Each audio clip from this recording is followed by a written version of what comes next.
आप सभी को ओम साईं राम। आज हम श्री साईं सच्चरित्र के 9वें अध्याय में भिक्षावृत्ति के प्रश्न पर विचार करेंगे।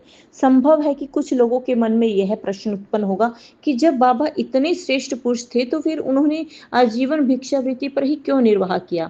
इस प्रश्न के दो दृष्टिकोण है। पहला दृष्टिकोण है भिक्षावृत्ति पर निर्वाह करने का अधिकारी कौन है। शास्त्रों के अनुसार जिन्होंने 3 प्रमुख आसक्तियों कामनी, कांचन और कीर्ति का त्याग कर आसक्ति मुक्त होकर संन्यास ग्रहण कर लिया हो, वे ही भिक्षावृत्ति के उपयुक्त अधिकारी हैं, क्योंकि वे अपने घर में भोजन तैयार करने का प्रबंध नहीं कर सकते, अतः उन्हें भोजन कराने का भार गृहस्थों पर ही है। श्री साईं बाबा ना तो गृहस्थ थे और ना ही वानप्रस्थी, वे तो बाल ब्रह्मचारी थे। उनकी यह दृढ़ भावना थी कि सारा संसार ही मेरा घर है। वे तो स्वयं ही भगवान वासुदेव, विश्व पालन करता तथा पर ब्रह्मा थे, अतः वे भिक्षा उपार्जन के पूर्ण अधिकारी थे। दूसरा दृष्टिकोण है पंच सुना। सबको यह ज्ञात है कि भोजन सामग्री या रसोई बनाने के लिए गृहस्थाश्रमियों को 5 प्रकार की क्रियाएं करनी पड़ती है।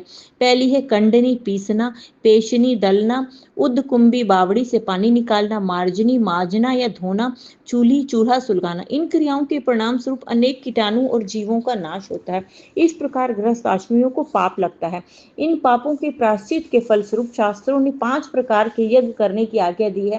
पहला है ब्रह्म यज्ञ, दूसरा है पितृ यज्ञ, तीसरा देव यज्ञ, चौथा है भूत यज्ञ और पांचवा है मनुष्य यज्ञ, मनुष्यों को दान करना। यदि ये कर्म विधि पूर्वक शास्त्रों के अनुसार किए जाएं तो चित्त शुद्ध होकर ज्ञान और आत्मानुभूति की प्राप्ति सुलभ हो जाती है। बार बार बाबा द्वार द्वार पर जाकर गृहस्थाश्रमियों को इस पवित्र कर्तव्य की स्मृति दिलाते थे और वे लोग अत्यंत भाग्यशाली थे जिन्हें घर बैठे ही बाबा से शिक्षा ग्रहण करने का अवसर मिला।